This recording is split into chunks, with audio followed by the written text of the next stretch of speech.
Tonight at 6, enduring East Troublesome. There's so many of us that have been evacuated. Firefighters catch a break. It's going to slow or actually halt at this point future fire growth for the next day, 2, 3, or 4. Homeowners return to ruins. It's honestly overwhelming. And Colorado comes up big. I love my state.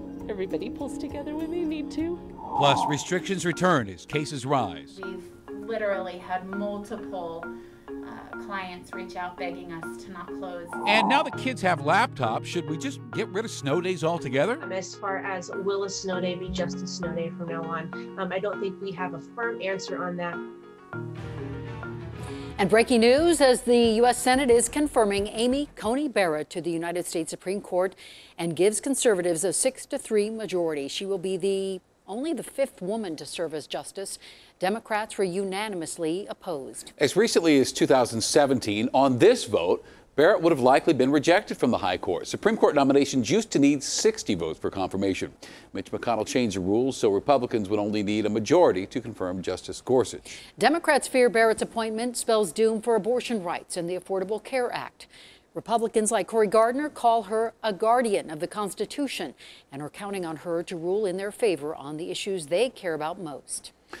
All right, now to the East Troublesome fire and the arrival of that much-needed snow. At 15% contained, this is far from being in the rearview mirror, but for once, first responders seem to be able to catch their breath. Firefighters say that growth has stalled and activity may not pick up again for several days. Mike Nelson's tracking conditions in Granby. Jacqueline Allen has some great news on people stepping up to help. And we begin tonight with Russell Haythorne and the story of a family who lost everything but their lives. Russell? Yeah, Ann, and they are certainly grateful for that. We are now behind the fire lines here at 6 o'clock. This is a roadblock that leads into a community just to the west of 34 in between Granby and Grand Lake. And you can see just how destructive and discriminatory this fire was. The homes at the bottom of the hill are still standing, but up at the top there, you can see all that is left of that home is a chimney. That family you mentioned just a moment ago described what it was like the moments they were evacuated last Wednesday night.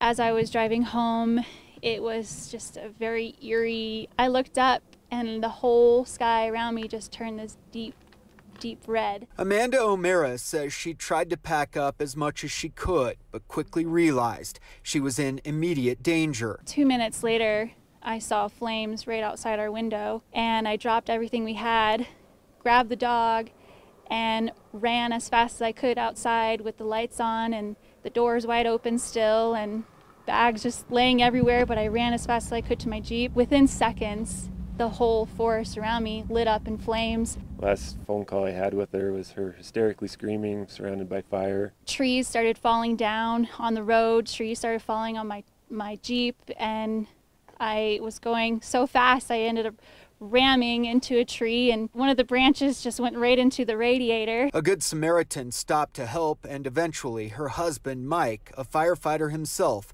got there too. That was an amazing embrace to see her again. You see it in our line of work all the time, but being on this end of it, just terrific. Their harrowing story, just one of many tragic tales. Most didn't get out with anything. I mean, that's how fast this fire went. And yet, this community has now rallied around Amanda, Mike, and all the others who lost their homes. Just people wanting to help. It's just been insane. It's like it's still brings tears to my eyes. It's honestly overwhelming. Like you said, complete strangers helping, and it's hard to accept that kind of kindness. What a harrowing story from Amanda and Mike there. They're hoping now you donate to the victims of this fire. You can see, check it out, the fire burning. It actually jumped 34 right here, charring the bottom of those trees right up to Lake Granby. You see Lake Granby just beyond those trees. Incredible, the destruction here. The snow has obviously been very beneficial to the firefighting efforts. And speaking of evacuees, my colleague Jacqueline Allen has been with evacuees down in Westminster for the better part of today, and she is live now. Jacqueline, they're serving warm meals among other things there. Right, I'm live here at the DoubleTree in Westminster, where the Red Cross is putting up 270 fire evacuees in this hotel right now, but the Red Cross isn't providing all the meals. So this hotel, Frolic Brewery, and some food trucks, including this one right here, that's just about to serve dinner here tonight, they are coming together to help meet this need.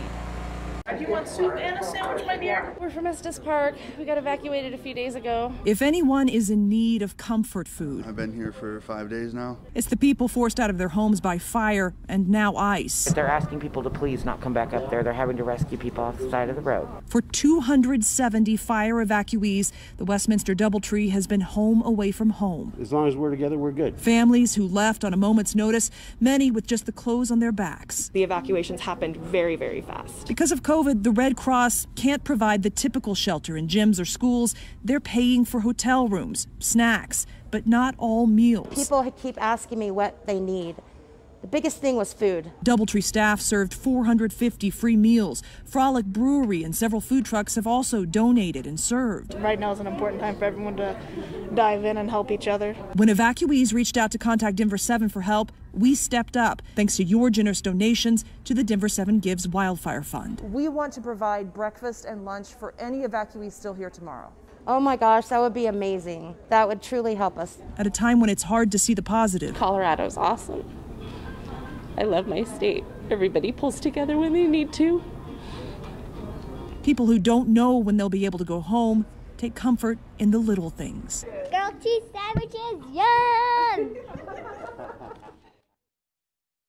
She was very excited about the grilled cheese sandwiches. Red Cross does have snacks and supplies here for people. Denver7 Gives will be here tomorrow morning with a hot breakfast and then box lunches for any evacuees still here. And evacuees tell me that is just one less thing that they have to worry about, because right now, between the fire, their homes, the weather, and COVID, they have enough. Reporting live in Westminster, Jacqueline Allen, Denver7. Gosh, Jacqueline, thanks. So many good people, and thanks to your generosity. Listen to this. Denver7 Gives has raised nearly $100,000 to help those people impacted by the fires. And we can keep it going. Here's the number, 303-777-7492. That's the number to call until 7 o'clock tonight. Townsend Retirement Planning is matching at least $5,000 in donations this evening. And we promise you every dollar goes directly to those who need it most in Larimer, Boulder, and Grand counties. Wow, thank you all so much. Safe to say, few people were as happy to see this snow as the firefighters who have spent the last 76 days trying to put out the Cameron Peak fire. And tonight, containment is 64%. No growth yesterday, none expected tonight. Same goes for the Cowwood fire in Boulder County. More than a foot of snow fell there over the weekend. Containment at that one, 76%. And yes, of course, the snow is welcome, but we could do with a little less cold. Chief Meteorologist Mike Nelson says single-digit temperatures are on tap for tonight. It's going to be a chiller for sure, but let's look at those snow totals first of all. Right where we needed it, Cameron Pass, Rocky Mountain National Park, the Nederland area, anywhere from a foot to a foot and a half of snow. Temperatures are the thing falling now, single digits in the fire areas and around 10 to 15 above at lower elevations. The snow is almost completely done. Still a little bit of an extreme southeastern Colorado, and the advisories have just about completely shut down across the state as the storm moves farther to the south and east. By morning, lows below zero. Steamboat and up to the northwest at Craig will be near zero in the Denver area. And here are the weather headlines. The flurries finish up. Clearing skies tonight, record cold tomorrow morning, and then a gradual warming trend in the temperatures. I'll have your full 7-day forecast coming up in just a few minutes. Thank you, Mike. Already serving time for sexual abuse, a former teacher has been sentenced to another 10 years in prison for crimes committed in 1997. Craig Diabasi was coaching at Matchbuff High School in Denver when he began a sexual relationship with a 17-year-old student. After seeing media coverage of his conviction in 2019, that now adult woman came forward and told her story. DiBiase's sentence will run consecutive to the 12-year punishment he is currently serving. No charges will be filed in a shooting that left 2 young men dead in Greeley. Prosecutors say there is evidence the shooter was acting in self-defense when he killed 20-year-old Elijah Duran and 19-year-old Deontay Dior Johnson Smith back in August. Police have not disclosed the circumstances behind the incident. A record 2,200 cases of the coronavirus reported by the state today. 591 people are in the hospital this hour. 513 confirmed to have the virus. The other 78 are suspected to have it. Cases now are so high, Boulder and Denver both warning of a return to strict restrictions of April and May. We'll have more on that later on in the broadcast. 8 employees of the El Paso County Sheriff's Office have tested positive for coronavirus over the last 3 weeks. The Sheriff's Office says all employees are doing well. We are told that new measures have been taken to improve cleaning and to prevent spread at the county jail. Another 6 Denver businesses were cited in the last week for COVID safety violations. Some of the standouts, Muay Thai of Colorado, where the owner and 8 customers were without masks. E&E Tandem Dance, where 11 students and 2 staffers were gathered in a small room without face coverings. And the Romantics Adult Store on Colorado Boulevard, where 7 employees were maskless. Teller County Health saying it has connected outbreaks of the coronavirus to Andrew Womack Ministries. That's that church that held a conference a couple weeks back in defiance of the governor's orders. The health department would not say how many cases it's tied now to the ministry. Well, it's the day so many kids have dreaded. Snow came, and with remote capabilities in place, Denver Public Schools just carried on with classes from home. DPS says it's not necessarily the way it'll be going forward, but right now they're just so behind, it only made sense to go ahead and have school today. Hopefully one day we'll get back to in-person learning, a time when a snow day will just be a snow day. For now, the priority really is to ensure that our students can maximize learning as much as possible. Those lucky devils in Douglas County had the whole day off. No logging in at all for them. Now, we want to hear from you. Should we still have snow days even after COVID is behind us, or should we just switch to virtual mode whenever it's not safe to drive? Love to hear your take on it. The email address is 360@thedenverchannel.com, and we may share your comments on air. While the fight for first chair is on, Keystone will open for the season on November 6th. Vail Resorts sent us this video today from the slopes. Breck will open on the 13th, Vail the 20th, and Beaver Creek and Crested Butte will welcome skiers and snowboarders on the 25th. Hickenlooper supports a government-run healthcare scheme that could take away private insurance and raise taxes $2,800. Corey Gardner's latest commercial claims John Hickenlooper's a crook and wants to raise your taxes. Coming up, our Truth Be Told team puts that ad to the test. Plus, NASA just made a huge announcement. A CU researcher deserves a big share of the credit. I haven't had time to stop and take it all in yet.